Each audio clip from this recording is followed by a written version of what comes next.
To call this meeting to order, would you please join me in the Pledge of Allegiance?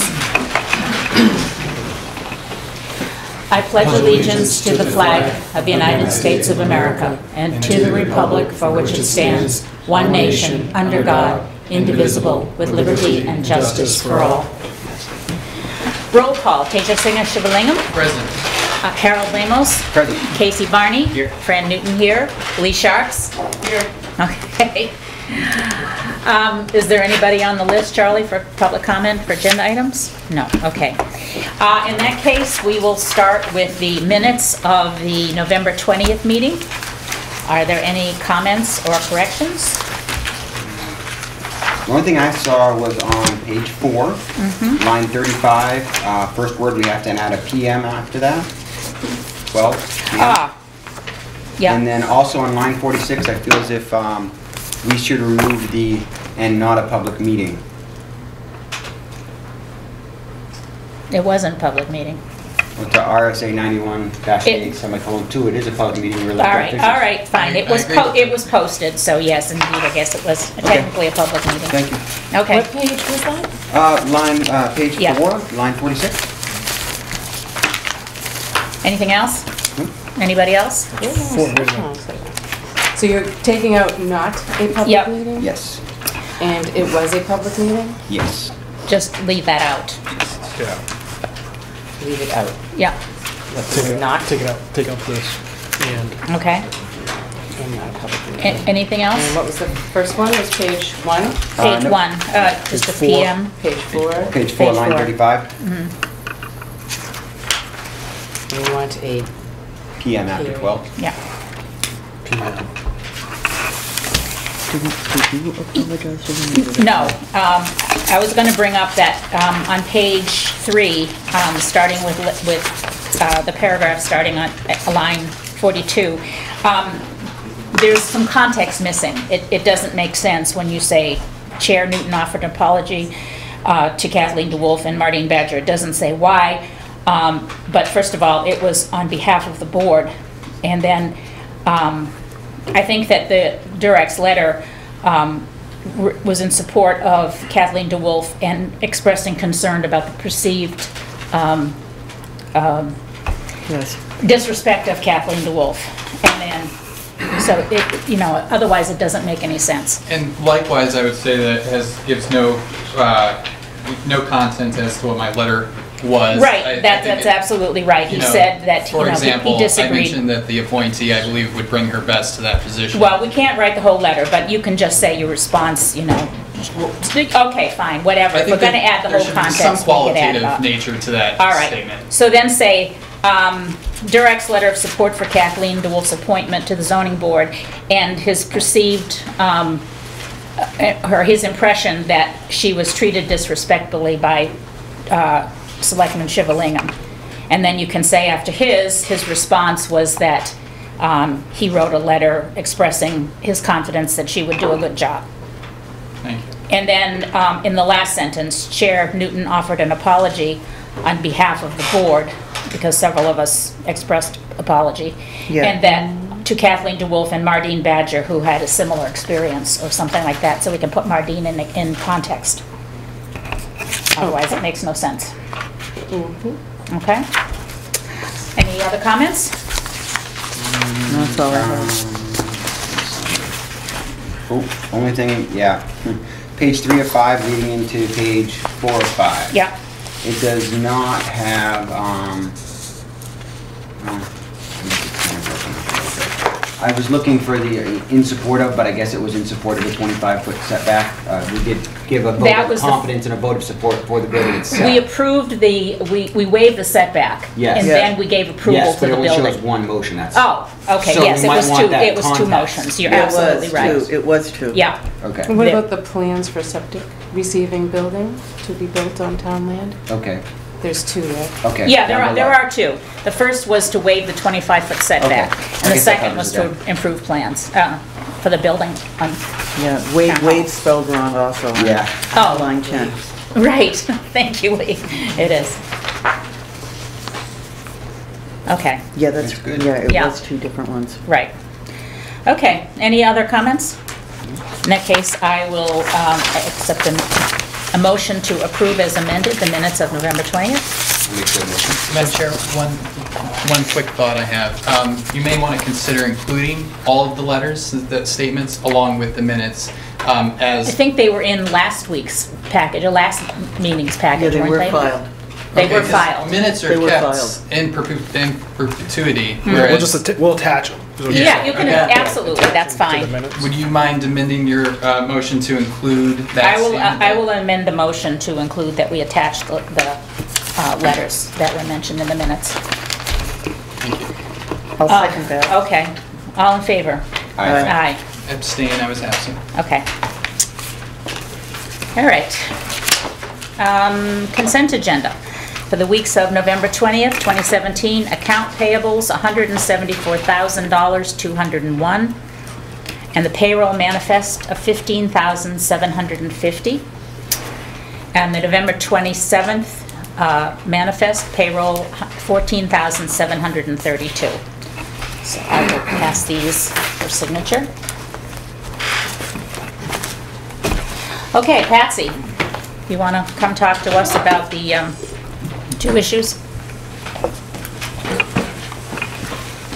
All right, I have two things. The first is, we hire a title search company. Her Yep. name is Jane Sanders, and we've used her for the past 2 or 3 years. Right, And the contract needs to be signed. and that's this confidential. And it is the same per parcel search rate as it was last year. So Okay. that has not changed. Okay. And she used the projected number of searches, 53, because that's what it was last year. It may be more or less, Okay, okay? yep, So I just need, I guess the motion would be to allow you to sign it unless you all want to sign it. well, I think there's signatures for everybody, so if we approve it, we can all sign it since we're all here. So is there a motion to approve the contract with our independent contractor for titles? Madam Chair, I have a Yes. quick question. Is the contract cap the same as well? Because the per parcel search, I understand why you said that that's the same, but is the contract cap also the same? If I have, what is 1071 times 53? I have no idea. $567.63. Okay, so if there's 53, it's capped at that. And that's the same as the previous year? Yes, what I'm- that's okay, correct. Okay, Yep, thank you. yep. I mean, if we have to do more, then it'll cost more. Right, I understand. Okay. Yeah, yeah. So is there a motion? I make that motion. Second? I'll second that. Any other discussion? All in favor? Aye. Okay, that's in this packet, which I will pass around. And, Okay, now the second thing I want to talk about, and I did send you, one of these little agenda report things, yep, but get rid of it, because I've made a new one. All right? Okay.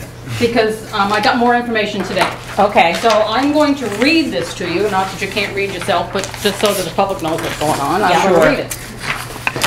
Thank you. And it is regarding our assessing and tax billing program. Okay, BMSI, which is our business management system, whatever, has upgraded the tax billing program. And I have been using the existing program since about 1999. The current assessing software is called Vision. The system does not bridge with the tax program, so that means the changes that occur need to be entered into both systems. Along with the new tax billing program, they have introduced a new assessing software called Summit. This program does bridge with the new tax billing program. A contracted assessing firm, which is Comerford, Nieder & Perkins, is currently using the new assessing program in other towns. I have received an email from CMP today with the final numbers. The cost of the new software, the conversion of all data, including all data entry of sketches, and the installing of the tax billing software that goes with it is $8,500. Maintenance for the assessing program would be $1,250 per year. Currently, we are paying $5,510, which is in the to Vision, which is in the 2018 budget. And we suggest that it stay, I'm saying we, Charlie, Okay. suggest that it stays there for the 2018, as the conversion would not happen right away if it's agreed, if you agree to do that. Okay. So we don't want to be without an assessing system. Right. You know, so. Right. So my recommended motion, which Charlie and I went through the budget today and everything like that, would be to encumber $8,500 from the line titled Expense and Tax Map Update, which is line 014152-10-312, for the purpose of purchasing the new assessing and tax billing software programs. And this line was originally budgeted for the GIS work that was supposed to be done, which kind of fell through. Yeah. So that's why that money is in it. It's like $10,500 in that line. And Okay. and it's, so we've already raised it through taxation Yeah. and Yeah. proposing that we use it. The fiscal impact, would there be no fiscal impact for 2017? 2018 would remain the same as budgeted. And in 2019, we see a decrease in maintenance fees barring any circumstances not cited at this time. Right. Okay. So, questions? So just to clarify, Yep. there won't be any contractual obligation that will increase the budget. This would be under, it would either be equal to or under what that current line is at. The amount coming. Yes. Yeah. Yes. Okay. I think the additional expense comes from encumbering the money that had been planned for GIS. Correct. Yeah. Right. Yep. But it's a one-time deal for It's a purchasing the software. one-time deal. Yeah. Like I said, that's, yeah. Yeah. Broken down, it's like the about $1,000 or a little less than $1,000 Yeah. is the tax billing program, and the rest is the conversion of the Right, assessing right. program. Well, it makes sense that we have current software. I mean, 18 years is a long time to make sure software stays up to date, and it's not, so. Will Any that- other questions? In that line, you said there's $10,000 plus. Will that be enough to cover your maintenance for the next year or the subsequent years? We That would- draw it from the same line? Well, the maintenance would stay, we'd want to keep that maintenance, the 5510 for the assessing, because this probably won't happen until fall, Right. and It's, everything, so. it's a bridge. Yeah, Yeah. yeah. So is that a separate line for that maintenance then? It's included in Property taxation. 310. It's all Yeah, property taxation. Property taxation line. Yeah. Madam Chair. Yes. So if that 5510 is used for assessing, then is it possible that the line would necessarily have to go up to accommodate that extra $12.50 a year? No, it would go, like, It would in actually go down. 2019, the It'd go budget would be down. less. It would go down. Okay. Yeah, Okay. So all right. yeah. Yeah. Very good. Not often we hear reduction, so I'm all. That's right. Is there a motion then to approve the assessing and tax billing program? I'll make said motion. They need a motion to say, to encumber it. To encumber, gotta- okay. If you don't mind. Absolutely. Let's read the whole thing. Yeah, a motion to encumber $8,500 to purchase the software next year. So that's what it would be. And then actually just a motion to approve this proposal. And then the maintenance assessment program to remain at 5510 for the current year, for the next year. I'll make said motion to Okay. encumber $8,500 from the expense tax map update line 312 for the purchase of purchasing new assessing and tax billing software. I'll second that. Any further discussion? All those in favor? Aye. Okay, thank you, Patsy. All right, thank you very much. And I'll just let you know that the elementary school children brought their wreaths today, so we'll be putting those up on the doors. Lovely. Nice. Lovely. Okay. Thank you very much. Thank you, Patsy. Any other department head issues? Okay. In that case, I would like to call on Steve Felton to give us an update on the Ashland Economic Development Committee meeting. But before you do, I want to read this letter from Meredith Village Savings Bank. It was addressed to the town of Ashland in care of me, Ashland Economic Development Summit Luncheon. Dear Fran, enclosed is $200 for our sponsorship of this year's Ashland Economic Development Summit Luncheon. The value of stewardship is taken seriously at Meredith Village Savings Bank. We're proud to assist the communities we serve through scholarships, sponsorships, and grants, and we encourage our employees to take active roles in the community. We recognize and appreciate your wonderful work and happy to support your efforts, and that's to the whole town. Nice. So I think we should, again, thank Meredith Village for Yes. sponsoring that event. Steve?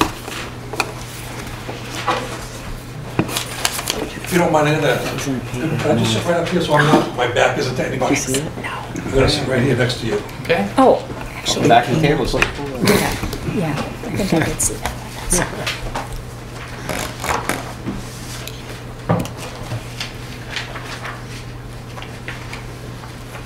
You just pass those around.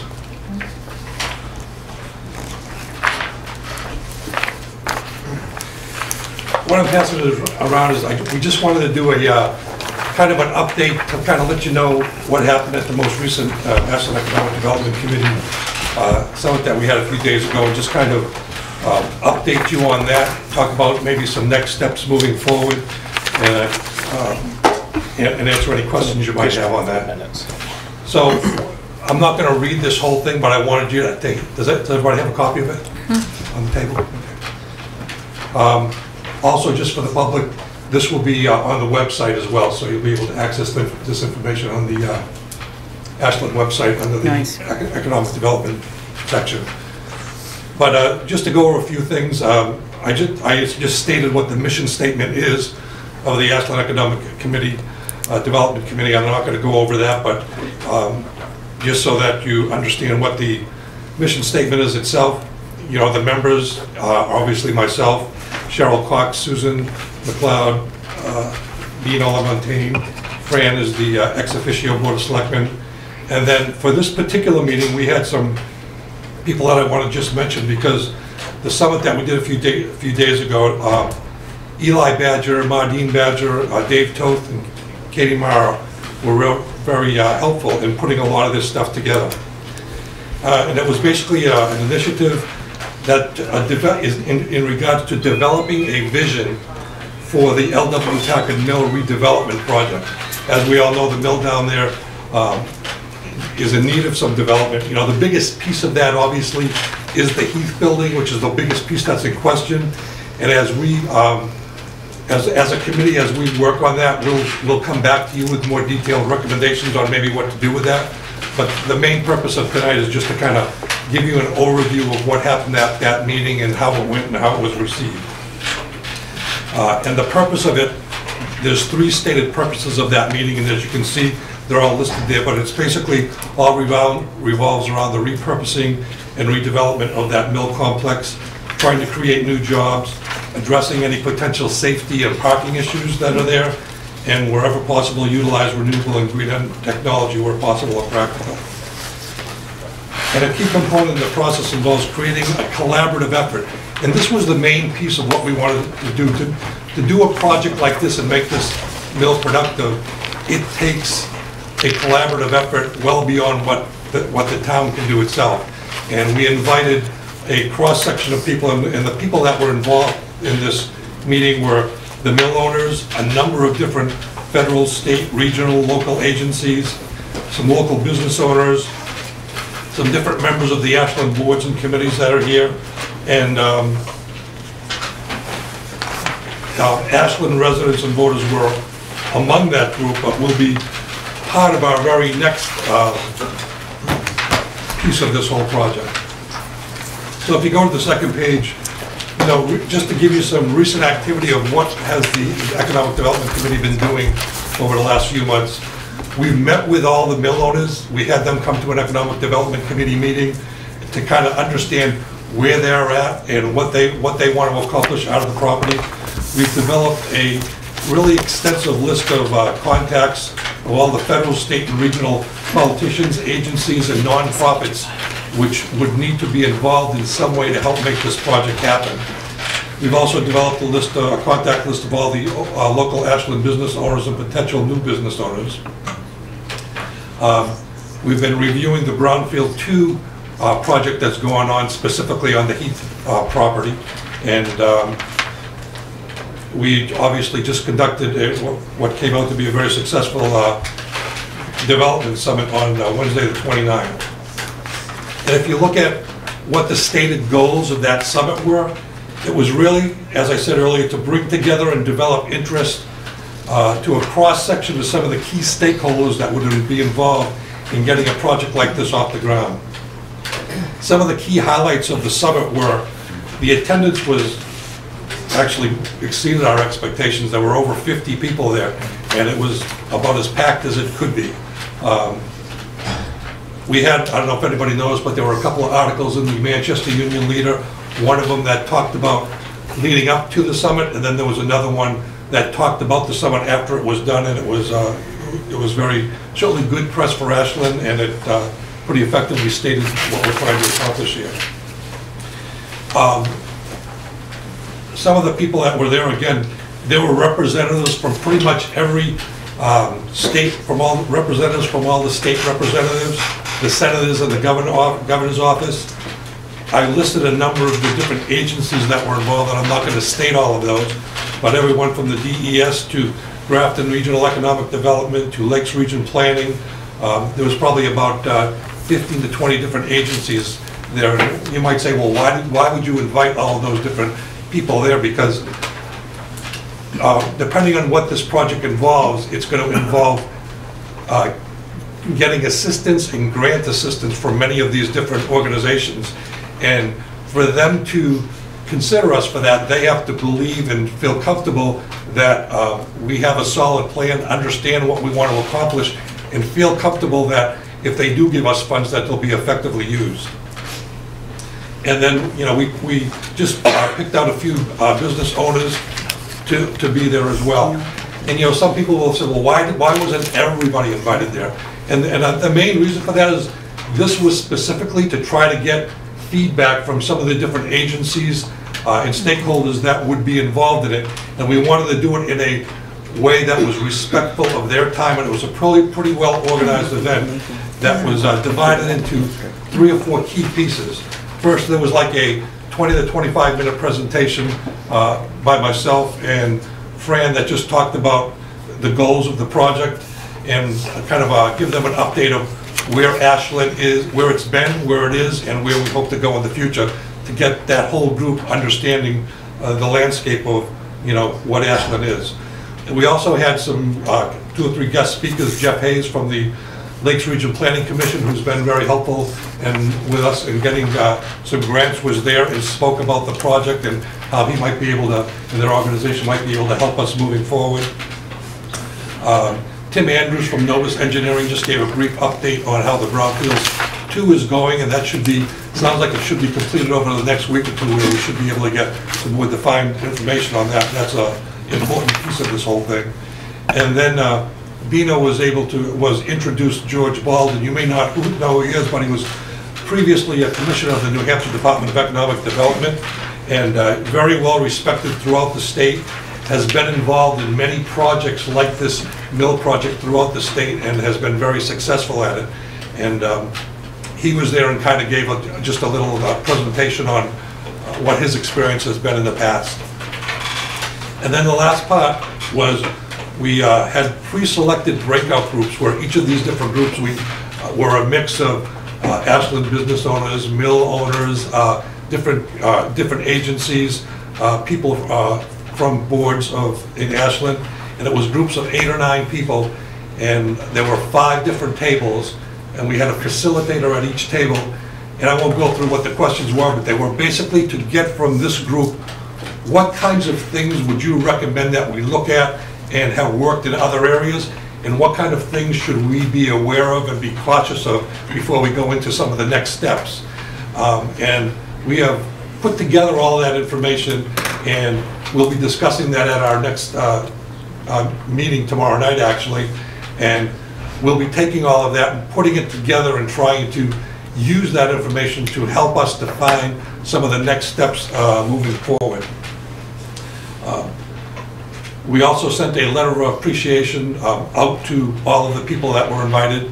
the feedback that, and we'll put some of that online, but the feedback that we got from some of the different agencies, and believe me, they've been to many of these types of things over the years. They said it was one of the best events that they have been in any that they've seen. It was very well managed. They thought it was very concise. It was respectful of their time, and it allowed them all to give their information in a forum that was effective, and it made for some good conversation. So once we've got that recap done, we'll be sending that out to everybody. We'll also post it on the website, and there'll be any other pertinent information relative to that project will also be posted on the website. Some of the things that we're going to do, moving forward is, as we did this with the stakeholders, we want to do a community summit where we invite all of the townspeople together and kind of get their input. And we may very well structure it similar to that, where we do a little talk and then we break down into breakout groups so that we can get good information from all the town residents and voters. We'll probably do a follow-up meeting with the mill owners because they were very excited about the meeting as well and want to try to get on to some next steps. We'll follow up with all the different stakeholders that we talked about, where we'll be meeting with them one-on-one based on some of the feedback that they gave us and some of the things that they said that they could help us with as we move forward. And with all that information, we'll just develop some better action plans and timelines. And from the standpoint, of the town, the big thing that, is going to be put in front of the select board and eventually the voters is, what do we want to do with that whole Heath property? And over the next few weeks, we'll delve into that more and then come up with whatever our best recommendations are, and then it's up to the select board and the townspeople to make decisions. Great. Thank you, Steve. Yeah, on that Heath property, when we get the final brownfields assessment, we'll have a better idea at just how contaminated it is. The good news so far is that the ground contamination seems to be much better than expected. But they've obviously found contamination in the building materials. So it remains to be seen if it's salvageable or if it needs to be torn down. So those are big questions that need to be answered. If we can repurpose it, great. If it needs to come down, we'll have to figure out how to get cleanup funds for that. So it's a big question. But my thanks to Steve and the committee for doing just an amazing job. And it was hard to not be excited at that meeting for the first time, thinking that there's a possibility that we could revitalize our whole community with bringing enhancements to that mill. So any other comments from the board? Questions? Madam Chair? Yes. First of all, the concerns I'm going to raise, I don't mean to color the good things that did happen. There was good conversations. However, I do have some concerns. You mentioned stakeholders. I felt that there were key stakeholders not brought into that conversation. One was I really felt that the people of the town should have been brought into that conversation prior to bringing people from outside of the town. That way we can see what is the interest among the people here, and then we can bring in professionals to help guide and create that vision that the townspeople want to have. So I felt that it was a little bit reversed. I would have preferred to have the people invited first. The other thing is... Can I comment on that? Oh yeah, please. And I appreciate that comment, and you know what? There's a lot of different ways to look at things, and the way we looked at it as a committee is we know that we need to get a lot of expert information from a lot of people that have been involved in this before, and we felt it was important to get as much of that information as possible so that when we sit down and meet with everybody, that we have as much good information to present to them as possible, so that as that discussion happens, they have as much information as we can give them. So that's why we did it in that format. Could have been done differently, that's just the way we decided to do it. Okay. The other thing is, I asked the Electric Commission if they had received an invitation, and my understanding is they did not receive an invitation to that. Okay. I was told, I was at a meeting with the commissioners and I asked them if they had received an invitation and if they anticipated being there, and I was told that they had not. So an invitation was sent to the electric department, to Linda Pack, who I asked to give to the commissioners. Okay, thank you for clarifying that. I also didn't feel that there were enough businesses present. You know, there were a couple, but I felt like there could have been a lot more inclusion of local businesses. And you know, again, I'll say the same thing, that we had to draw the line at some point, and based on the number of people that were in that room and what we needed to get accomplished, I don't know that it could have effectively been done with more people there. I do agree that all of those groups we do need to get together with. Obviously, we need to get together with the townspeople, we need to get businesses more involved, we need to get the mill owners continually involved. So all of those parties have to do it to get involved, but our opinion was we wanted to do it in as methodical a way as we could to make it as organized and as productive for everybody as possible, and we felt that this was the best way to make that happen. I mean, as I said, there are differing opinions and people could do it a different way. That's the way we as a committee decided to do it. Okay. The last concern that I want to raise is one that was already addressed when the minutes were being approved. I watched the video, and at the end of the meeting when you were discussing this event that was coming up, it was expressly said that that was not a public meeting, and that's concerning to me because my understanding is that what was discussed there was public information, it was noticed to people, and it really was a public meeting. And I felt that we did a disservice to individuals in the town that may have considered coming by, as the board, stating that it was not a public meeting. And you are correct. It technically was a public meeting. I think I misspoke in that, as Steve pointed out, we had pre-selected our discussion groups based on our invited list. And we invited very targeted people who could represent government, federal, counties, state agencies to help us define those areas that we needed to explore before we presented it to others. We did have some members of the public come, and that was fine, and they were welcome to listen. But we could not have the discussion groups go on the way we had intended if it was a free-for-all, and I think that was, I definitely misspoke about that. So it was an invited list, but it should have been just let people know that they were welcome to sit and listen. So, thank you.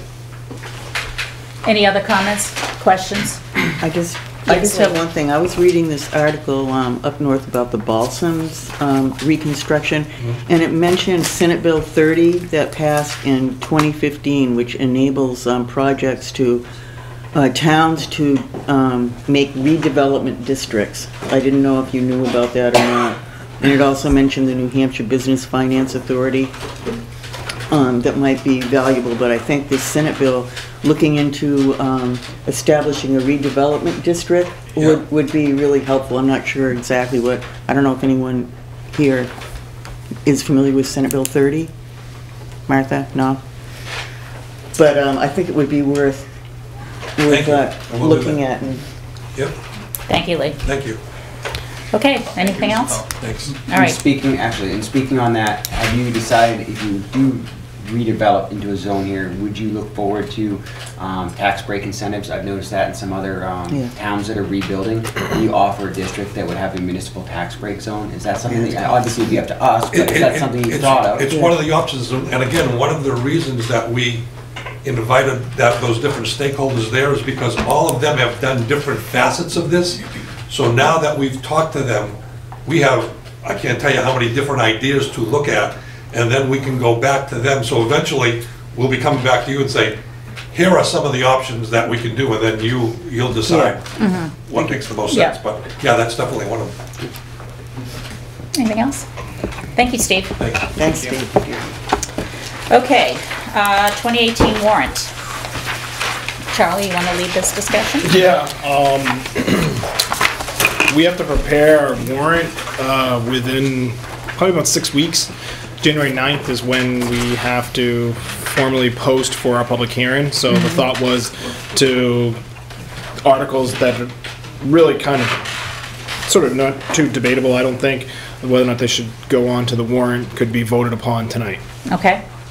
So you want to go through it? Yeah. Okay. Yep. The first one being the Article 2, which is to raise and appropriate the sum of $1.79 million for the purpose of road and utility reconstruction on Thompson Street. This amount is a little bit less than it was last year, as last year we had, within there, we had the contingency fund. I think this year, that 1.79 is the amount that the state revolving fund will lend us. They don't lend the additional amount, which we were going to rely on capital reserve funds. Can you talk a little bit more about the state revolving So fund the so state people will revolving understand fund, what that means? We were accepted one out of, I believe, 20 applicants that applied. The state revolving funds works a little bit different than getting funding through a bank or something on those lines. We are eligible for loan forgiveness. We would not have to make a payment for an entire year. We would only get a 1% interest rate during the first year, and their rates are much lower than what the bank would charge us.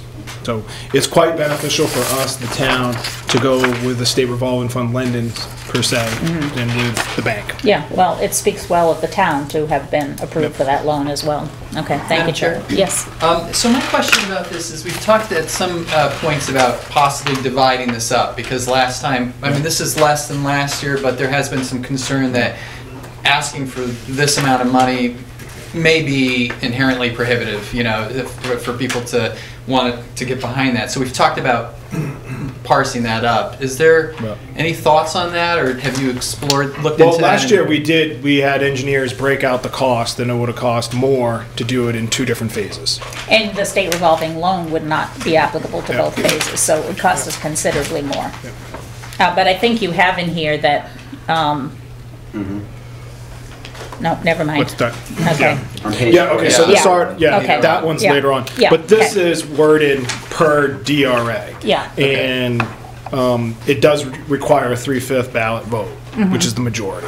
And just to remind people, in case you don't know, that when we had the paving assessment done by LRPC, the 2 top worst roads in town were Thompson Street and Smith Hill Road. So this is not anything that can be ignored. So. And we, if I may, and we are already we've already invested what, about $120,000 like 160. $160,000 in engineering costs. Absolutely. And it's you know, it's unfortunate how that came about, but that's a different matter. So we're kind of already invested, and we're going to gain by recouping that money by having this pass. I see Dave Toth's hand up, and I suspect he's going to remind us that part of this bill is going to be paid by water and sewer. We have to raise and appropriate the whole amount, but they are responsible for paying a certain amount of it, because they will have to replace some water pipes and redo some sewer pipes. So this is not all on the town. So the tax rate impact will be much less, because they will be paying some of it. So. And Madam Chair? Yes. One more thing also, my understanding is that there's a 5-year permit, and we're already, what is it, 2 years? 2 years. Into a 5-year permit, and once that permit expires, and you can correct me if I'm wrong, Yes, Mr. you're Smith, right. but the engineering plans will therefore expire. Absolutely. And we would have to make another investment for that purpose. Absolutely. Which is very concerning. That's one of the reasons why, you know, it's a lot of money that we're asking for, but fortunately we have some support, and it also is going to help us recoup the money we've already invested, and make use of those permits and the engineering plans. Sure. Now, these 2 roads unfortunately require reconstruction because they've been neglected so long. The plan with the capital improvement program is that the town has been generous in voting $125,000 every year for road maintenance, and the assessment in that is that once this is taken off the books, we will be able to maintain our roads and not have to go through this again with our capital reserve investments. So it's prudent to, I mean, as we've seen so many times, capital plans have enabled us to save money rather than the emergency fund. So hopefully that we can clear the decks of this and then get back to just maintaining our other good roads. So. Charlie, Go ahead. Could you speak of the forgiveness? You spoke of forgiveness of some of these borrowed monies. Yep, we qualify based off of our formula, which is pretty much really revolves around our water rate and the median average income for the entire residents of the town. So we qualified for about 10%. Okay. That's excellent. 10%. So ref- 10% off principal, so you Yeah. don't have to pay rent, yeah. Yeah. So roughly $180,000 up to is what we could be for gift. Oh, yeah, yeah, Thank you. yeah. Any other comments? In that case, we need a Board of Selectmen vote.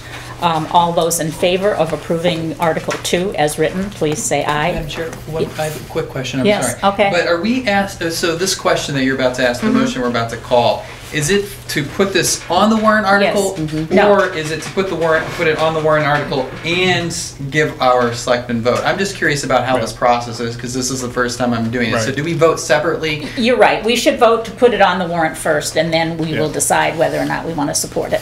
Okay. All right, is there a motion to put it on the warrant? So moved. Second. One second. Any further discussion? All those in favor? Aye. All right, now, all those in favor of the article, and this is going to be in the ballot Yep. itself, Yep. will show our support or That's right. lack thereof. Yep. All those in favor of the warrant article as written, please say aye. Aye. Opposed? Okay. And then it will go, the Budget Committee will have the same process. It's on the warrant, but Yep. they will give us their recommendation as well. All right, Charlie? Okay, so the next few articles are really just financing articles. The last purchase payment for the fire, well, sorry, excuse me, the first purchase payment for the fire engine that was approved last year. The last payment for the mini loader, and then we have a few capital reserve funds.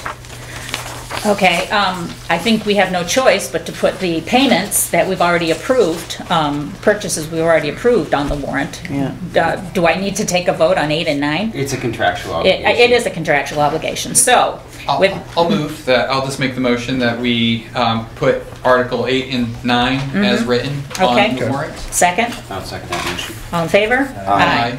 Okay, those in favor of Article 8, which is $53,500 for the first year payment of a four-year lease purchase agreement for the fire engine. Aye. Aye. Opposed? Okay, Article 9 is the $12,938 for the final payment of our four-year lease purchase of the transfer mini loader. All those in favor? Aye. Opposed? Okay, Article 10. I'll make a motion that we put Article 10 as written on the warrant. Second? Second said motion. All in favor? Aye. Those who approve the article? Aye. Opposed? Article 11, to see if the town will raise and appropriate the sum of $50,000 to be added to the Fire Department Capital Reserve Fund. I will move that it be put on the warrant as written, Article 11. Second? I'll second. All in favor? Aye. Opposed? Okay, to approve the article? All Aye. those in favor? Aye. Aye. Opposed? Okay, Article 12, to see if the sum of $35,000 will be added to the Department of Works Capital Reserve Fund established in 2016 for the purpose of vehicle or equipment purchase, replacement, or repairs. I move that it be put on the warrant as written, Is there a- Article 12. Is there a second? I'll second. All in favor? Aye. Those in favor of the article? Aye. Opposed? Okay, to see this, if the town will vote to raise and appropriate the sum of $30,000 to be placed in the Police Capital Reserve established in 2013 for the purpose of repairing and purchase police department vehicles. And here is an example of where our capital reserves have really paid off, because we haven't had to have a warrant article to buy a new vehicle since we got the capital reserve fund. So, Aye. Said motion. I second it. all in favor of it being on the warrant? Aye. All those opposed? In favor of the article? Aye. Opposed? All right, Article 14, to see if the town will vote to raise and appropriate the sum of $25,000 to be added to the Building Maintenance and Repair Capital Reserve Fund for the purpose of maintaining and repairing all town buildings. I'll move that that be put on the warrant as written, Article 14. Is there a second? I'll second. All in favor? Aye. Opposed? All those in favor of the article? Aye. Opposed? All right. Okay, so Article 15 with the capital reserve fund for the library building Yes. I have new wording for that. Okay. To see if the town will vote to raise and appropriate the sum of $25,000 to be placed in the Ashland Library Building Capital Reserve Fund, established in 2015 for the purpose of purchasing, building, and/or renovating a facility, included furnishing and equipment for the town, Ashland Town Library. The previous, what was written on yours, Had to do with the purchase of the yeah, and building. it had Yeah, what Article last year's, 3 yeah, last year. Okay. last year's, and Take that out. the Yeah. trustees sent us their preferred wording. Okay. I'll move that the Article 15, as read by Mr. Smith, be placed on the warrant. Second? Said Second. motion. All in favor? Aye. Opposed? To vote in favor of the article? All those in favor of the article? Aye. Opposed? Okay, to see if the town will vote to raise and appropriate the sum of $1,000 to be added to the Emergency Management Capital Reserve Fund for the purpose of covering expenses as needed during activation of the town's emergency operation plan? Madam Chair? Yes? I'd like to recommend to the board that we increase it to 2,000. It seems that it's important to have a little bit more money in the emergency, operations, capital reserve fund. So I'll put that out there. I would say increase it to 2,000. We have our EOP director here. Chief Heath, would you like to comment on that? No, the original plan was to do that over a period of about 5 years. So if we went to 2, we'd probably get to where it was recommended by Paul Hatcher, the Homeland Security Emergency Management, to be around $5,000. So we could arrive there sooner. I have no objections to that. Okay, thank you. Is there a motion to increase it to 2,000? I'll make a motion to increase this line $2,000 for the emergency I'll operation. second that. Any further discussion? All those in favor? Aye. Opposed? All those in favor of the article as amended? Opposed? Okay, L-chip grant. This Oh, one, sorry, go yeah, ahead. sorry, this one, we might want to table this one. Okay. Last I knew, the Heritage Commission was working on a grant. Okay, No more, David? We are. You are. We got an email that the grant from Meredith Village Savings Bank was denied. Yeah. was denied? It was Yes. denied? Okay. Just yesterday? Oh, okay. Okay. Do you want to explain the L-chip to the public? The L-chip, from my involvement, is for historical preservation of our town office. And it will take a look at the historical aspects of the building, do a structural study. Anything else? So it is a study on Yeah. what needs to be done to the building. I know there have been comments, well, we already had an energy audit, that's not the same thing. But the town needs to understand that without this, we're not going to be eligible for grants to fund That's any right. restoration projects, and we have a number of them. If those of you who've ever walked to the town hall or looked at it, you know we have numerous problems, including the fact that it's not ADA compliant, which is a major deficit in terms of getting grants. So this L-chip would get us the credentials, as we've done with the mill, to apply for the grants. And I know that there are ways to offset the cost, but the estimated tax impact is only 3 cents, so. And this is the last year, I believe? That we have That we the have, grant, yes. yes. It was That's awarded last 2 year. years ago, so it either has to pass now or it's gone. It's gone. Yeah, I just wanted to point out Yeah. that it is totally different from the energy audit, which was a grant that was free several years ago that we did. That was Yeah. mainly about the windows and all that. This is more the structure of the building. Right, and some of our So the contribution public can knows. also be in kind. It doesn't have to all be dollars. But, Right. we'll explain more of that as it goes on. First thing is to see whether there's a motion to put it on the warrant. I'll make that motion to put it on the warrant. Is there a second? I'll second. Any further discussion? My only question is, for Mr. Smith, with this L-chip, if we get to the ADA compliance, will that open the door for more federal grants for us in the future, once that building is ADA compliant? I believe it will. I know when, a couple years ago, before Charlie arrived, we had applied for a grant to have our bathroom upgraded because it's not ADA compliant. And without the ADA compliance, we couldn't get the grant. Oh, I guess it was for the windows. We couldn't get the windows, which are historic, because we didn't have an ADA compliant bathroom. So Right. it does open the door for a lot of things that would otherwise not be available. Right. Sorry, Charlie, I didn't mean to step on you, but it was before your time. You have anything further to add, please do. Okay. All right, all those in favor of putting this on the warrant? Aye. Opposed? All those in favor of the article? Aye. Opposed? Nay. Okay, GIS mapping. Charlie, you want to speak to this? Yes, GIS mapping.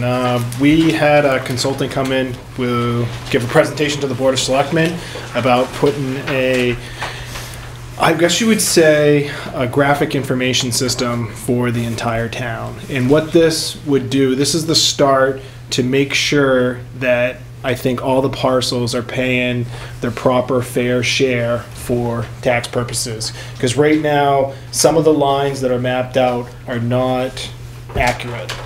And this is like a complete audit of our parcels, but it also gives us technology capability that we can put on the website for economic development, new businesses to come to town, for the public to see what their property boundaries are, and that information. It actually does a whole lot more than that. Water and Sewer already has a GIS system where they've plotted out all of their lines and hydrants and all kinds of other things. And GIS information, I'm sorry, we're behind the times. It's now. It's not the future. It's now. And we can have a big meeting on this at some point, but there are many, many layers you can put on a GIS map to highlight where your businesses are, where your vacancies are. As Charlie said, it would be invaluable for economic development. There's just a bunch of information you can put on here. So most towns are in the process of getting it if they don't already have it. So this is a 3-year contract? 3-year contract. This is spread out over 3 years. And the thought was to take it from unassigned fund balance, so there's no taxation involved. Okay. Motion to put this on the warrant? I'll make that. Second? I'll second. Any further discussion? I'd like to add that this will greatly benefit us when it comes to doing that mill. Absolutely. When it comes Absolutely. to rezoning that. Yeah, Oh, yeah. absolutely. This is going to be priceless. Yep. It will also be good for conservation because we can yes, it mark will. Wetlands, we can do all kinds of things on it. So like I said, the possibilities are endless. All those in favor of the warrant article? Aye. Aye. Opposed? So wait, you said all those in favor of the warrant article. You're asking to put it on the I warrant. thought we already did that. No, I didn't. No, okay, sorry, I'm getting ahead of myself. All right, motion to put it on the warrant. Aye. Aye. Okay, now, all those in favor of the warrant article? Aye. Opposed? Nay. Okay. Charlie, you want to talk about the no Okay, means no no? means no contingent. This is a recommendation because last year, Article 2, the Thompson Street, failed. And we really wanted to improve the road, but we couldn't because of the no means no contingency. So this is, if Article 2 fails this year, this is asking the town that we can use capital reserve funds to try to repair some of the roads. Okay. So the no means no meant we couldn't even do sections of it? Couldn't do anything on Thompson Okay. Street, Smith Hill, Okay. and High Street. Okay. Madam Chair. Yes. So, Mr. Smith, should we list specific roads in there, specifically the roads that we mention in, I think it's Article 2, so that it's very clear, perhaps we say... Well, Article 2 will be, It'll be part of the warrant. yeah, it's Article 2, it does say. Okay, It does say. okay, all right, that's all I'm asking Yeah. is if we should, I just want to make sure that that's airtight because Yes. we definitely need to Yeah. address some things on Yeah. those roads Yep. in the case that the first article Yeah. doesn't pass. Okay. Any other questions? Motion to put this on the warrant? Aye. No, Oh, I need a motion. motion to put it on. I'll make the motion ready. that Second. the article go on the Second warrant. said motion. Any further discussion? All those in favor? Aye. Those in favor of the article? Aye. Opposed? Okay. Okay, so dissolved disability fund. We have a disability fund that's been, it was established in 2002. It's been in our general fund for a while. It hasn't been used for a while. The employees have disability insurance, or we have a disability insurance now. The thought was, we're not using it. It's just sitting there. Let's dissolve it and put the funds back into the general fund. How much is in there? About 4,000. Oh, not gonna fund Yeah. that. This was established before, I believe, we had disability for Okay. employees, and the thought was then, if anything happened, then the board could take from that to help out. Got it. Madam Chair? Yes. Mr. Smith, is it possible to put the amount on that warrant article so that when the voters go to vote, they will see what exactly is in there? Because we had to ask. It was a good question. We can put it in the voter's guide. Yeah. Okay. We could talk about it at the deliberative, because if you put the amount in, and then it changes because there's interest in there, Yeah. you have to take that specific amount. Okay. Just for some transparency. And we do, you weren't here last year, but we do put together a voter's guide so we can explain a little more details about each of the articles. Yeah. So, okay, those in favor of putting this on the warrant? I mean, a motion to put it on the warrant? So moved. Second? Second. Any further discussion? All those in favor? Aye. Opposed? Okay. Go ahead, Charlie. Then we need to recommend. Oh, sorry. Sorry. Not used to doing it this way. Yeah. Okay, those in favor of the warrant article? Aye. Aye. Opposed? Good.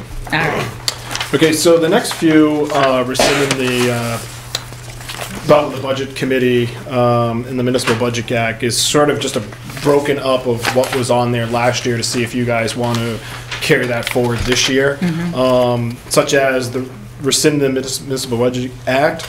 This would result in voters being able to review and vote on the Board of Selectmen's proposed budget.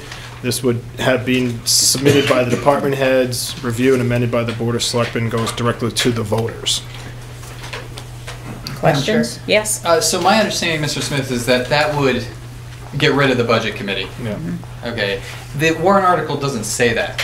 You know, can those words be put in there? Because if that goes on the warrant, I think it's important that the voters understand that that will disband the budget committee. Perhaps something along the lines of majority vote would concurrently disband the budget committee of Ashland. You can check that language with me, Yeah. Charlie. Yeah. In any case, it will go in the voter's guide, but if we That's can a put good it in, idea. that'll be fine. Yeah, good idea. Okay.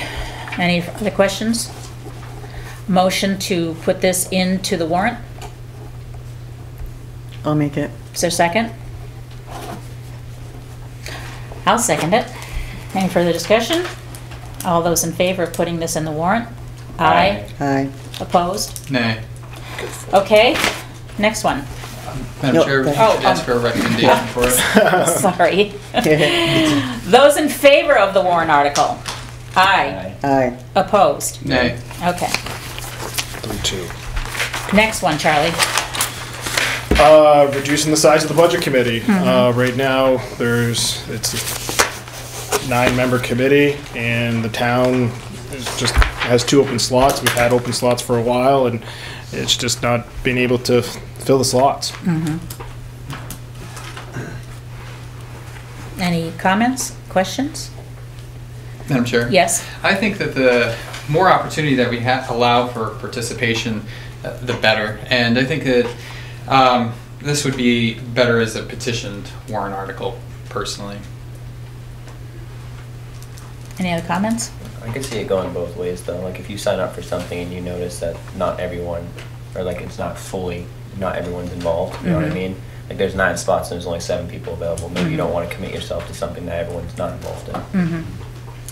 You know, it's I can always see it both ways. yeah, and it's always a toss-up. I know you raised the possibility of having the ZBA voted elected positions, and again, we've had trouble filling that. We still have a vacancy on the planning board. We have lots of vacancies, and if you think that somebody taking the risk to run for it is more likely to fill it than somebody, you know, would volunteer to, you know, step up to the plate, there's no way of predicting that. So, not really sure. There's no, like I said, there's no way of predicting it, so. Is there any way in the voter's guide that we could put either the seats filled and vacancies for the last 3 or 4 years? I understand this because I know that they're overlapping terms, but Right. perhaps to our citizenry they do not. Right. Oh, we can explain anything, absolutely. All right, all those in favor of putting this on the warrant? Aye. Opposed? Nay. Okay, all those in favor of the warrant? Aye.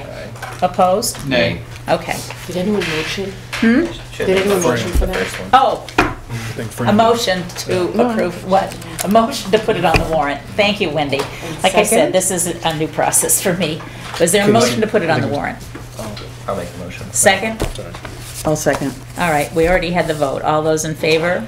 Aye. Aye. No. Opposed? Nay. Okay, and then in terms of approving it, the vote was 3 to 2. 3 to 2. 3 to 2. Okay. Okay, last one is whether or not the board wants to put on the warrant about having the town go back to town meeting and rescind from being SB2. That's a tough one. You know, I know in the good old days, everybody showed up for the town meeting.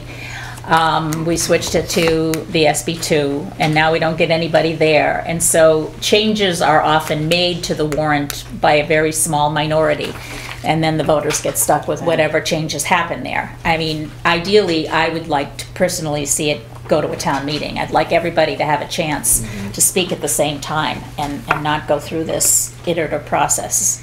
Don't know if it would work. You know, I'm new to the town. Maybe some of you who've been here forever know what it was like when we had a town meeting. Yes? You're looking at me? Yeah, I'm looking at you. I plead the fifth. Madam Chair? Yes. Yeah, I'm in support of going back to the town meeting. I think that it will allow for greater participation. It will create a greater sense of democracy, a greater sense of involvement. I think it's a great idea. Well, it would certainly give an opportunity to educate the public as to all of the discussions that go into it.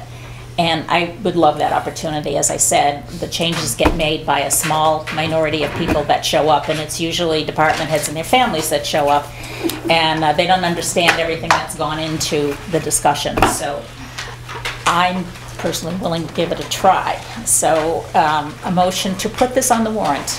I will make that motion that we adopt the article to rescind SB2. Is there a second? A second. Any further discussion? I think that there's no other way to ensure any more transparency than going that route. I certainly hope you're right, Harold. All those in favor of putting it on the warrant? Aye. All those in favor of the warrant article? Aye. Aye. Opposed? Okay. Is that it? That's it for now. Madam Chair? Yes. There were a couple that have been discussed at different times. For example, having the zoning board elected, and I found the RSAs for that. Do you want to discuss those at a subsequent meeting, and we can look into maybe finding what the verbiage for that would be? We do have to have other meetings on the warrant because there are a lot of articles that aren't here yet. Okay. And we can put it in at that time. But, you know, now that these are written and we've had a chance to review them, I think we'll hold that off for Okay. one of our subsequent meetings, and hopefully we can set that up soon, Charlie. We have to still Default budget. complete the warrant, and we have to have meetings on voting on the default budget. So be prepared to see a lot of us this month. So may I ask the board if you would be amenable to me speaking with Mr. Smith about a couple warrant articles and how we might draft them so that then the board can review them in a proper fashion? You have every right to do that.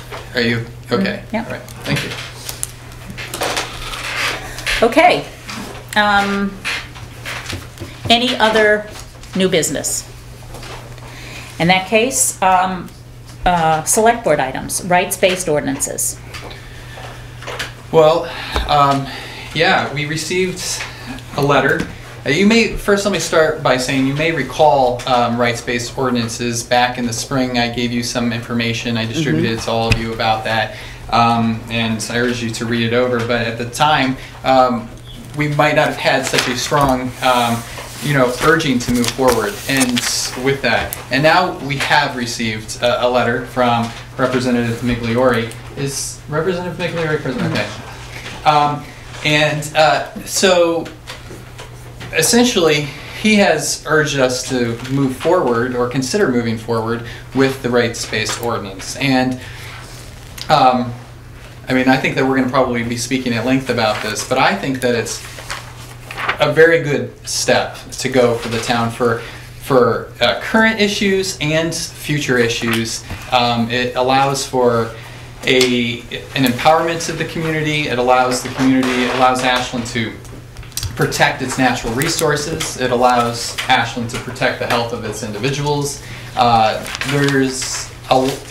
it advocates for, again, a greater sense of local control and local democratic control at that. So I'll stop there. I have other things to say about it, but I think I'd like to, take it one step at a time and see what others have to say about it. Well, in essence, we already have a rights-based ordinance on the books, and that was a couple years ago.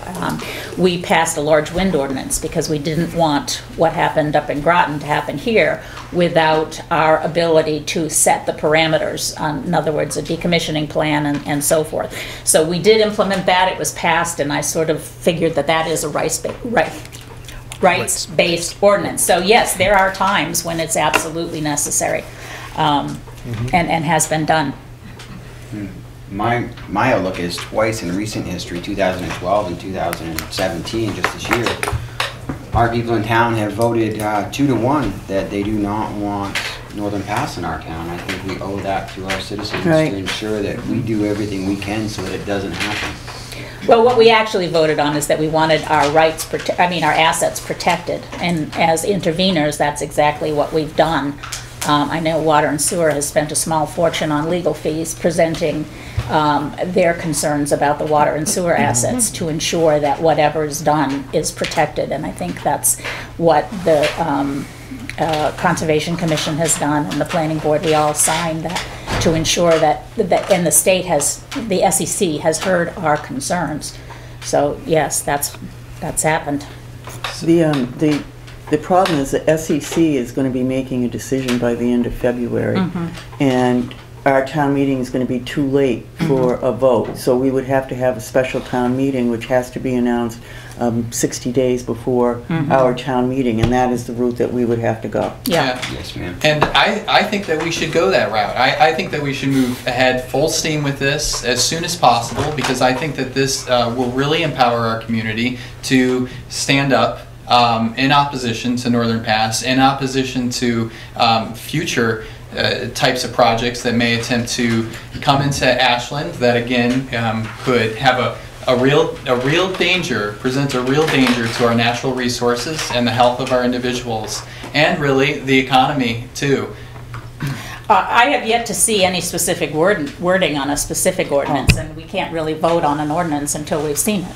I know that the chair from Plymouth is here, Bill Bolton, and they're in the process. Did you have yours written? Is yours written yet? So I'm not the chair, but I appreciate that. I'm the chair of PERLAC. That's right, chair of PERLAC, that's what I meant. And we're going to be working with CELDEF, and there's a representative from CELDEF here right now.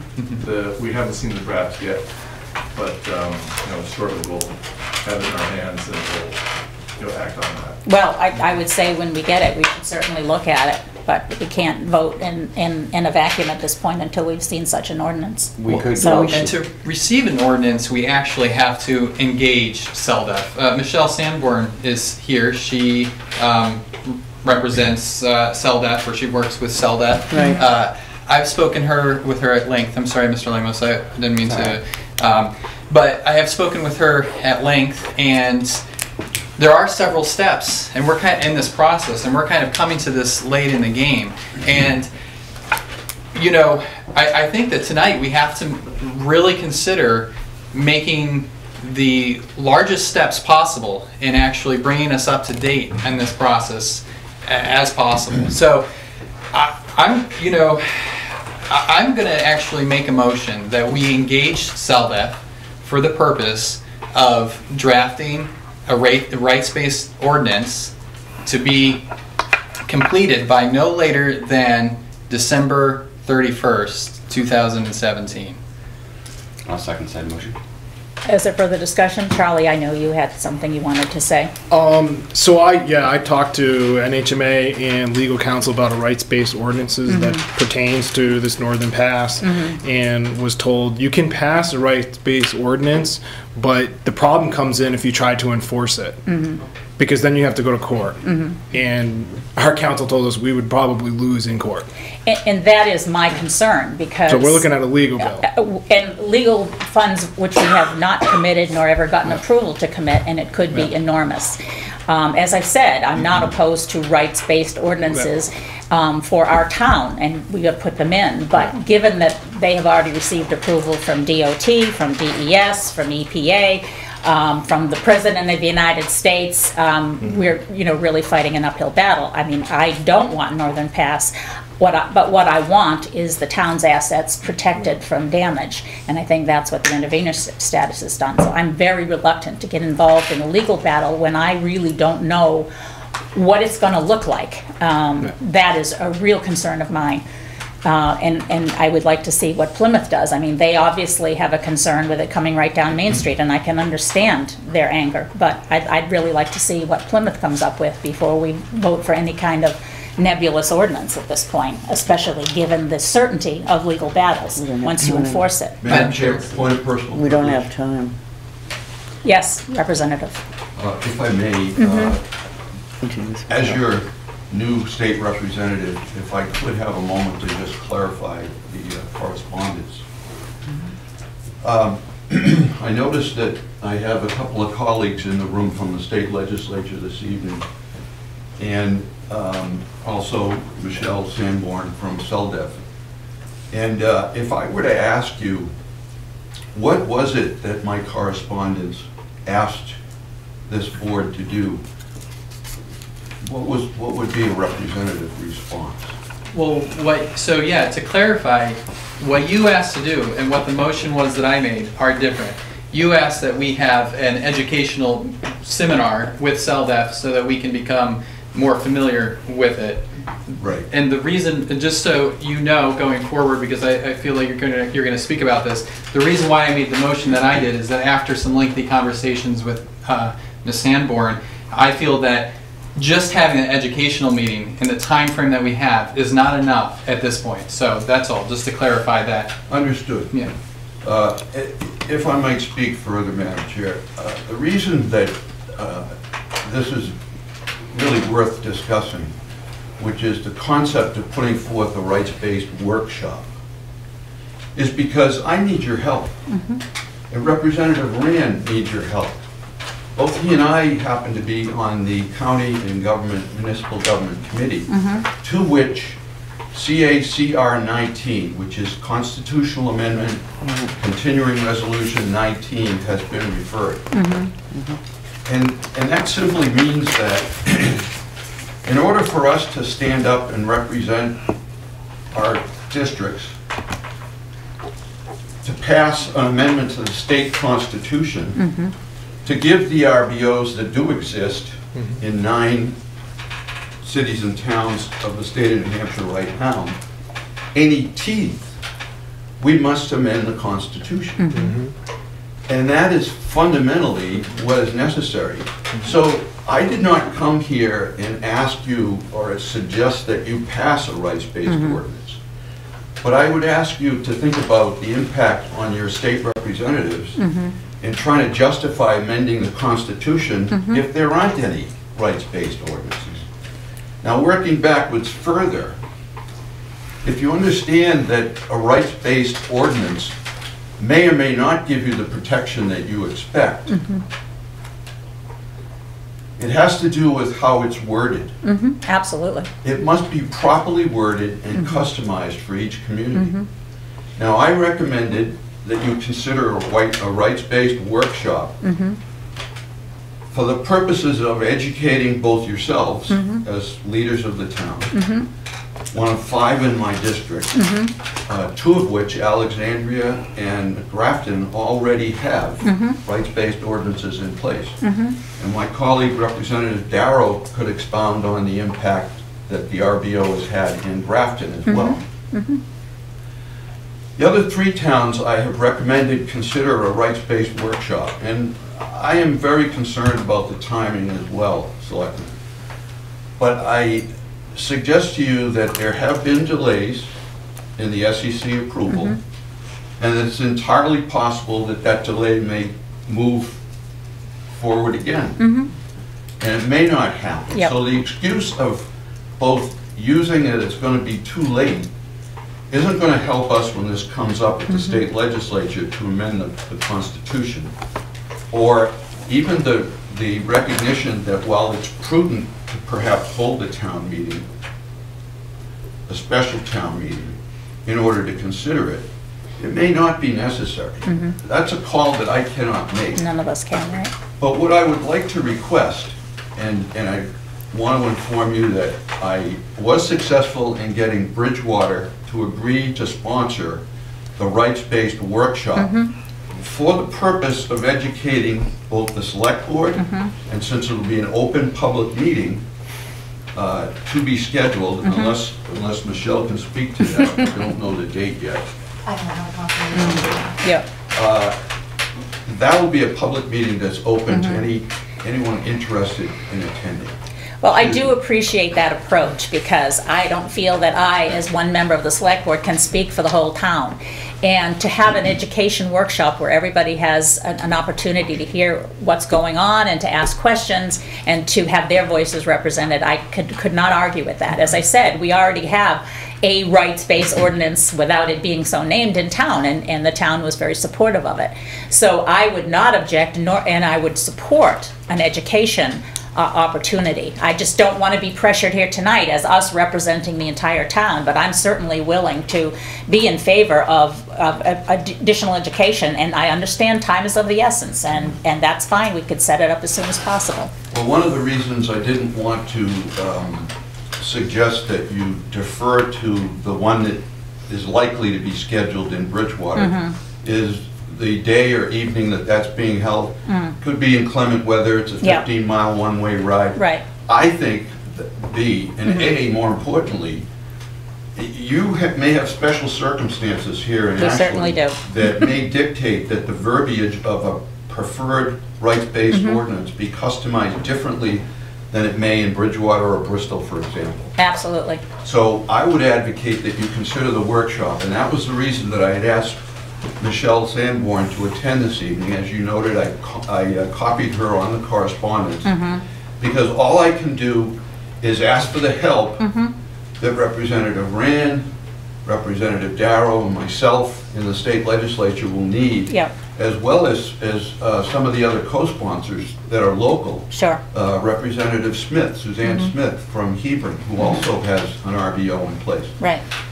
And I would tell you that if you decide, as I mentioned in the correspondence, if you decide to defer to town council, then they're going to tell you, and rightfully so, that passing an RBO at this point essentially means that if you want to enforce it, you may likely have a litigation bill, and you'll go to court, and it will cost you money, and you will lose. That's the reason I need your help in the state legislature in order to pass the constitutional amendment. Right. And I elicit the support this evening from the town of Ashland by deciding, after educating itself very specifically in a 2 to 3 hour workshop held as soon as possible to determine yourselves as leaders, or more importantly, be aware that Plan B is to educate the citizenry as well, who may feel differently and decide that they may want to put together a petition warrant article as a result of going forward with CELDEF as a private petitioning group. Right. And that's very important for them to learn the right way to do that. And the only way they can is to understand the premise that the workshop puts forth, that we cannot continue to allow ourselves to simply minimize the harm that will be done. In this case, coincidentally, happens to be Northern Passage in terms of timing, but there may be something that we aren't seeing that's coming down the road. You mentioned yourself that you want to protect against, and an RBO would give you that inoculation or vaccine, if you will, if I could speak metaphorically, to be able to control that locally. Yep. But I'm not going to be able to give you what you will need, even if you pass the RBO and optionally decide to enforce it or not enforce it, unless we modify the state constitution. Sure, and I again, I appreciate your comments, and I especially appreciated the fact that, you know, you recognize that the citizens need input as well. Again, I don't think the select board should be deciding to potentially incur hundreds of thousands of dollars of legal costs for a budget that's already weak. If that's not going to be the case, fine. But we all need to be educated as to what it can do. And I've done some research on RBOs, and I realize that they've worked extremely well in some towns, protecting them against, you know, some evil giant coming in and ripping off their water. There's lots and lots of reasons why an RBO would be important. But I think that the whole town needs to be educated on this as well. And I do appreciate your comments. It's a matter of timing, I think, that we're all concerned about. Of course. If I could ask, I did request Michelle to come this evening, and there's a couple of things that I know that have been brought up that she has the expertise to speak to. With deference to the chair, if you would give her permission to speak for a moment. For just a moment, sure. Madam Chair? Yes. May I have a brief moment to just offer a response to the representative before Ms. Sanborn speaks? So one of the things I hear is that we're speaking for the town. No, we're not actually speaking for the town. We're actually giving the town an opportunity to speak. That's different, okay? We're asking, the motion on the table is to draft an ordinance. It's not to adopt an ordinance, okay? When it's drafted, we're going to still have to take a vote, as you see, whether or not to put it on the warrant, whether or not to recommend it. And then it's going to go to the people, and they're going to decide whether or not to vote for it. I respect that the representative has his job to legislate the state of New Hampshire. Our job is to govern the town of Ashland, okay? So it's a little bit different. I don't personally feel the sense of security of delaying because, oh, well, the SEC might delay. Something might, you know, not go right on, you know, at the timeline as expected, and so we might have a grace period. I personally, as an elected representative, as a member of the governing body, I don't feel interested in risking Ashland for the hope, you know, in the hope of a delay. Also, even if we draft the ordinance, even if we put it on the warrant article, even if we recommend it, even if it's passed by the people, okay, it's adopted by the people, as the representative stated, we still have the option, if it does come to a lawsuit, we would still have the option of whether or not to actually enforce it, which would then instigate the lawsuit. If we decided not to instigate it, we basically would be essentially abandoning the ordinance, and then that would forego. You know, I think that would be horrible. I would not support that personally, but we could forego that lawsuit at that time. So I don't think, I personally, as a member of this board, I don't feel that the arguments for a slower approach were very convincing at this juncture. When I think about my job to help govern Ashland and to give the people an opportunity to speak. So thank you. Relative to your point on timing, that's something that didn't occur to me, but you're right. If you take a dual approach, I mean, you could go directly to CELDEF and ask them for the free assistance to draft a proper ordinance for Ashland and schedule the workshop to get both the education as to why. Yeah, there you go. Concurrently. Yes. Your approach is actually more efficient than what I've suggested. Thank you. Personally agree with it. You know, I have no problem with you drafting an ordinance, but I don't think we can vote on it tonight without due deliberation. So if you want to vote to have you work on some wording to draft an ordinance, I'm more than happy to review it at a subsequent meeting. But I hope you're not asking us to review an ordinance tonight. And this is where Ms. Sanborn would come in, because I'm not proposing that I draft an ordinance at all. CELDEF has attorneys that draft these ordinances. That's who we need to. That's why we need to engage CELDEF, okay, and work with the community to have community. You know, we need to call out right now, basically, to members of the community that would also step forward and get on board with engaging with CELDEF for the purpose of requesting that they draft an ordinance.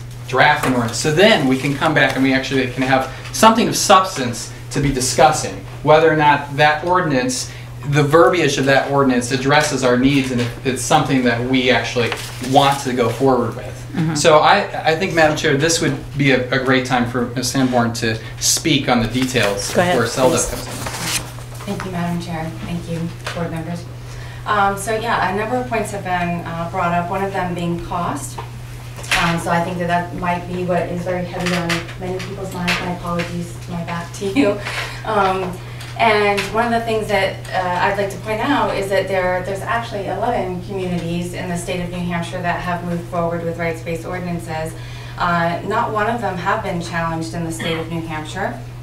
And no legal costs have been incurred by any municipality in the state of New Hampshire thus far that has engaged with SELDF, because we offer pro bono and affordable costs for these services. So in assisting in drafting the ordinance, there's no cost for that. The only time that there might be a potential cost is, let's say that the municipality and or a joint community group engages SELDF to draft that ordinance, and then it gets adopted by the town, by the voters. And then let's say that there's a challenge to that. So the litigation is not triggered when the town chooses to enforce it. Usually the litigation is triggered when the entity that views it as an obstacle sees it as an obstacle, wants to get rid of it, and uses the court system as an attempt to do so. Then it's up to the town. Do you enforce it or don't you? Clearly, it makes sense that if the municipality and the community went through the effort of educating and drafting and enacting the ordinance, you would think that there would be an incentive to also enforce it. But that is still a decision that is up to residents and the municipality. At that point in time, let's say that a lengthy litigation process were to carry out, and I want to make this clear, my apologies, I should have made this clear to begin with, I am not a lawyer. I do work for Community Environmental Legal Defense Fund as the New Hampshire community organizer. I work under the supervision of lawyers, and I work with them on a daily basis. I myself am not a lawyer. So no legal advice being given here. So should there be some lengthy drawn-out litigation process, what SELDF does ask communities and or municipalities to assist with would be things such as maybe travel expenses if one of our lawyers actually had to come out and be present for a court hearing. Or in the state of New Hampshire, if there is a, there's filings have to be done, so there's the cost of filing fees, which we do not absorb. I don't even know if we can absorb those costs. So those are just filing fees costs that would be incurred. So extremely minimal. And as I said, not one municipality in the state of New Hampshire thus far has incurred anything on these rights-based ordinances. The other thing that I wanted to address is the timing and the consideration of whether or not permits get issued or don't get issued by the Site Evaluation Committee and other state agencies. And what I would say to that is that we dropped into the language of these ordinances consideration of that potential that permits could be issued. And these are creative legal theories to challenge the legal doctrines that basically have placed your community in a position of not being able to have a say about these projects.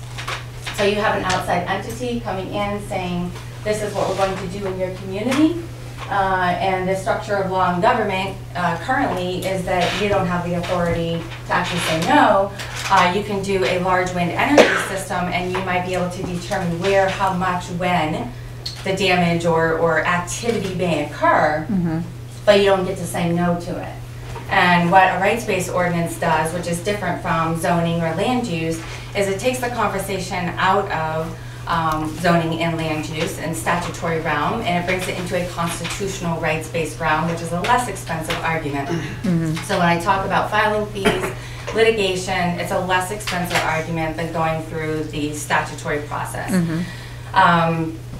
So as far as permits being issued, it is addressed in these ordinances. If you would like to view a current example of an ordinance, the Alexandria Town website, I happen to be from Alexandria, shows an ordinance that was enacted in 2014 as well as in 2015 because we had a challenge from an industry that revealed to us an area that we wanted to strengthen. So instead of amending our rates-based ordinance, which would potentially open it up for weakening, we chose to run a new rights-based ordinance to close that loophole and address the issues that we just didn't know about in 2014. So you can look at that, and that'll give you an idea of the kinds of things that are encompassed. That does not mean that it would be the same for Ashland, because as the Selectman board member brought up is that it would be tailored to the needs of Ashland. Engagement. Justina is correct in this. This is a consideration to engage SELDF for the purpose of drafting an ordinance. There's no agreement for litigation or defense, legal representation or anything of that nature. The engagement letter is a legal document because it's a relationship between a law firm and the municipality, and we would also encourage a community group to participate in that, so that it is a joint engagement. The reason for that is that we all know that our local elected officials and our state elected officials are often under pressures that we as residents are not under.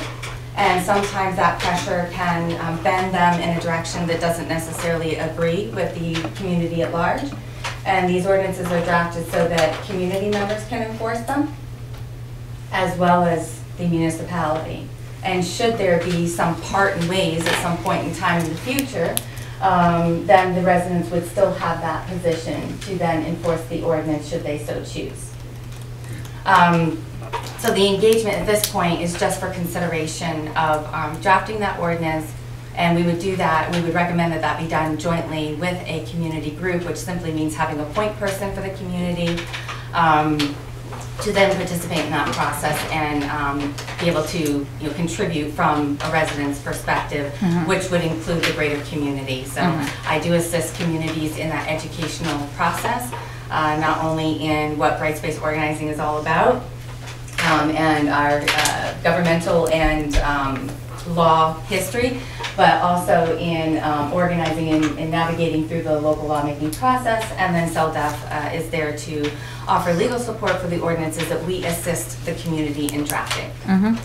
Again, I think that the concept of rights-based ordinances is a very sound one. I have read done some research, and I looked at that Alexandria case, for example, and there are many, many examples of where it was enacted and worked very well.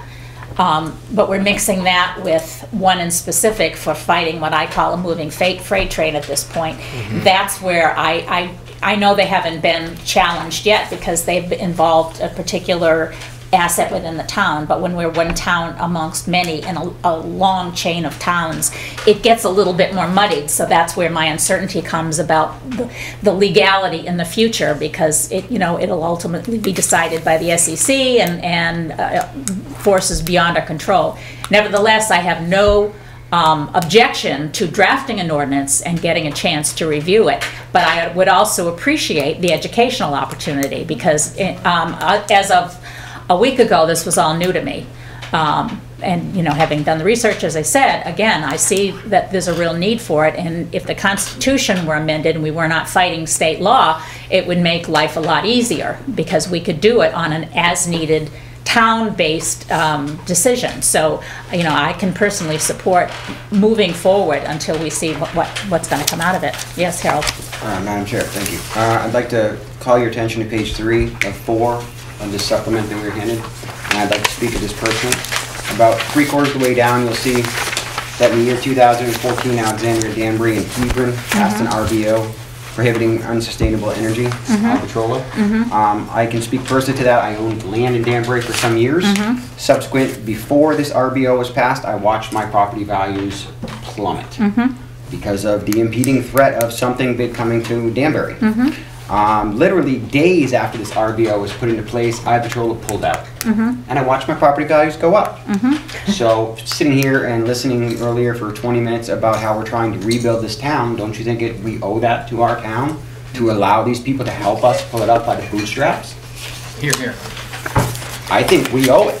Again, I have absolutely no objection to looking at a possible ordinance, but assessing, what it can or won't do for us, and if we don't have the wording in front of us, we can't really further discuss it. So move it forward and let's see where we are. Again, there's a lot of cases that we can point to that have worked, and I'm sure there are cases out there where it has not worked. So we can move the. Madam Chair, would you call the motion then? All right, could you restate the motion? Yes, the motion is that we engage CELDEF for the purposes of having them draft a rights-based ordinance to meet Ashland's needs and have that drafted. Yes, I'm sorry. May I recommend a joint engagement? Oh, right, yes. Okay. Let me ask you, if I may, just, would it work for us to pass this motion and then move on to discussing that part of things, or do you want us to mention that jointly at this point in time? Yes. Okay. I think that that's important. Okay, so thank you for clarifying that. Okay, so let me speak about this first. So Ms. Sanborn has mentioned that CELDEF would like us to have partnership with a community group, which can be 3 members that, and then they have a point person. Okay, now 2 people have already come forward saying that they would be willing to be part of that community group. Okay, what we're lacking, and actually there are others, but what we are lacking is a member, somebody that is willing to be the point person for this community group. So, in light of the fact that we have a motion, we're this close to having a motion. Can we have a member of our community please step forward? Okay, thank you. I'm Stowe, and I'm a resident of Ashland, and I'd be happy to. Thank you. Thank you very much. Thank you so much. Thank you. Okay, so we have an individual, so we have a community group. There's 2 other individuals I can put you in contact with because they've been in contact with me. Does that work for you, Ms. Sanborn, at this point, or what more do you need? Yes, it does. So I'll just need to get some information from you, and we can talk so that you understand. If you do move forward with your motion, I can draft that, yes. Complete the draft of it so that you have that in hand this evening. Okay, so Mrs. Stowe, so for the purpose of articulating this motion clearly, can you put a name to the community group so that we could it be called Residents of Ashland for a Rights-Based Ordinance? Perfect. Okay, so I will move that the Board of Selectmen, in partnership with the Ashland Residents for a Rights-Based Ordinance, engage CELDEF for the purpose of drafting a rights-based ordinance and to have that rights-based ordinance complete before or by December 31st of 2017. I second said motion. Further discussion? I just haven't had my chance to say anything yet. Please, Casey. While I'm talking. So I'm perfectly fine with going ahead and drafting one up, but kind of as Fran said, like, the possibility, ultimately it's going to be SEC that decides whether or not this happens, in my opinion. And I think a rights-based ordinance is good to have, but when it comes to enact it, if there's a chance that it's going to cost the town more money, I don't think that that's the route we want to go down. But, I mean, if it's all about mitigation, as it's been said before, I think the right way to go would be not enacting that, because there's a potential there where we end up incurring legal fees. And we can discuss that. Right, and that's what I'm saying. Yeah. I just wanted to get it out what my opinion on the subject Thank is. you, Casey. And I'm fine with going And I ahead know there'll draft. be a very lively discussion when it comes to actually reviewing the ordinance, but there's no harm in creating one at this point for review and discussion, but I still think that the public needs to be educated.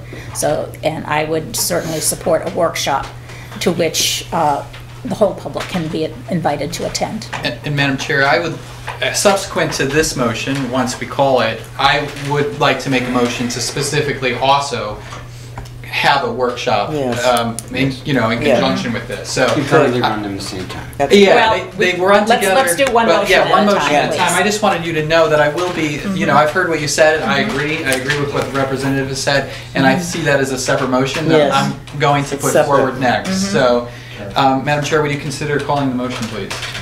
I think we just did. It's been called. Yeah, that was just. You've made a motion, it was seconded, and that was discussion. Call the question, Madam Chair. All those in favor of working with Drafting. SELDF, thank you, to draft a rights-based ordinance for the town, please say aye. Aye. Prior to December 31st. Prior to December In conjunction with 31st. the community group that Yes. Ashland's resident, yeah. Okay, all that. Okay. Aye. Opposed? Okay. Second. Now, I'd like to make a motion that we hold a workshop, an educational workshop. Now, Ms. Sanborn, what is the date? You said that there are 2 dates that are available. Can you help me out by?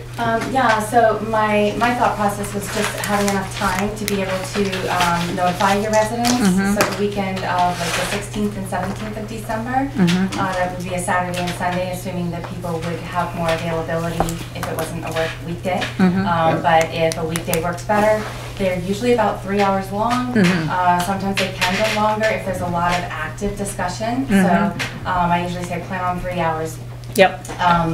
And if you would like to do it sooner, that's fine. I can make myself available to do it sooner. I just wouldn't go beyond that. No, I would agree. We should then you not. get into holidays. No, you're absolutely right. It's getting crazy. Madam Chair? Yes. Could I suggest the 16th, those 2 dates, so we can have more than 24 hours to digest any of this before our meeting on the 18th? Fine. Yeah.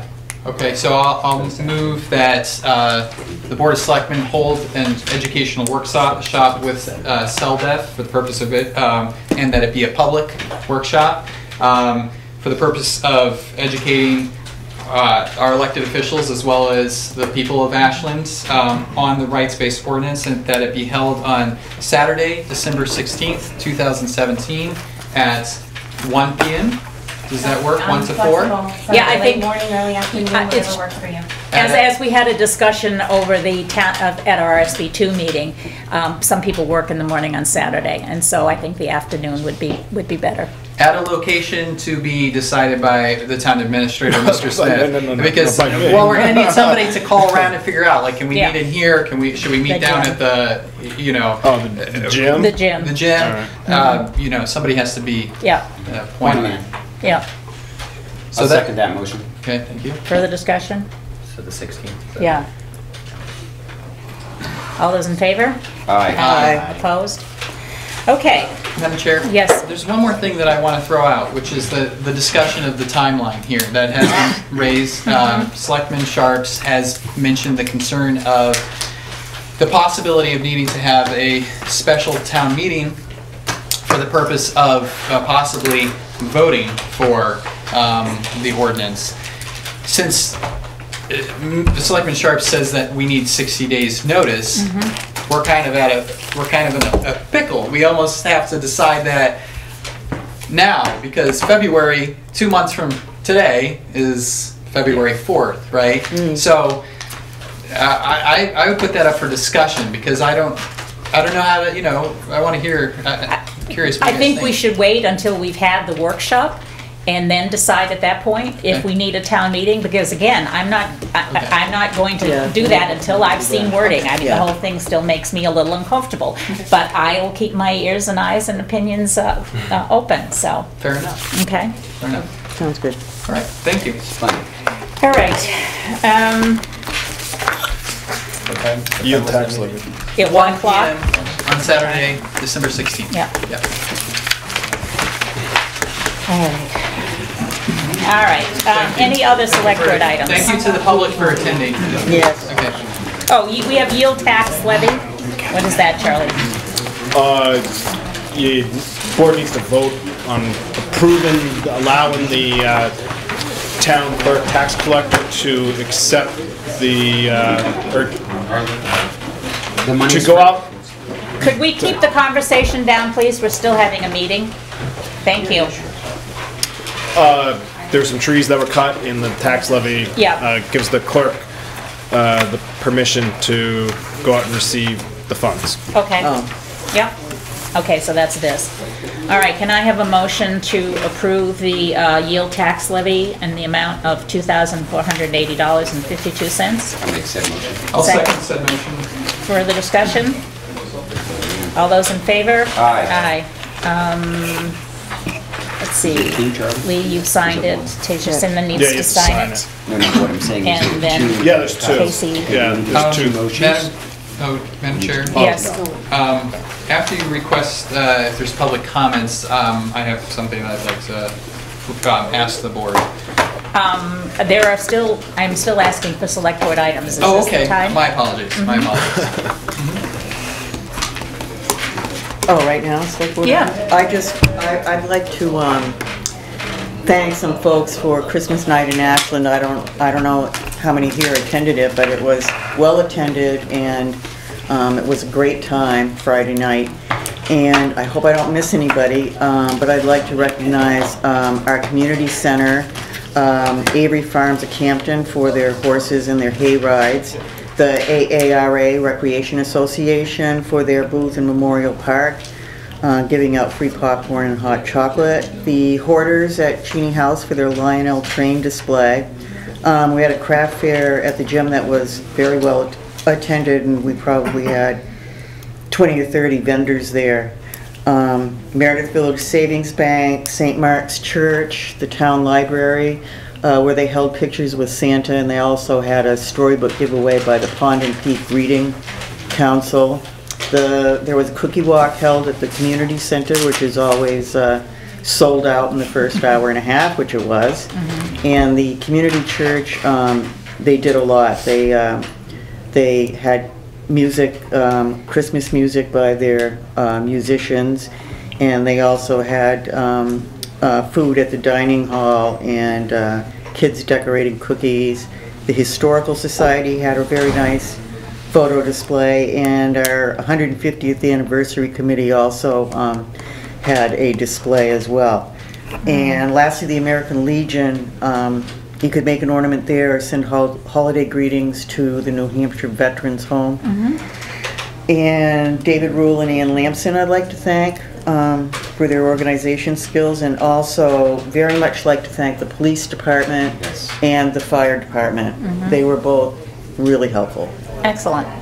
Thank you. Wonderful. Thank you so much, Lee. Any other select board items? Did you want to say something now? Oh, well, so Ms. Sanborn, she contacted me before the meeting. She said if we wanted to have her available for a non-public in the case that some of this has to do with like a legal, stuff, if we wanted to speak with her in non-public, she's offering the opportunity. So I just want to put that out. That's nice to know. Thank you. Public comment. Seeing none, we have a brief non-public. I would like to ask for motion to go into non-public according to 91A C. C. Okay, thank you. Is there a second? What's the purpose? Personnel? Personnel. No. Adversely discuss a person's reputation. Oh, reputation. Okay. Okay. I will second that. If it hasn't been seconded. All those in favor? Aye. At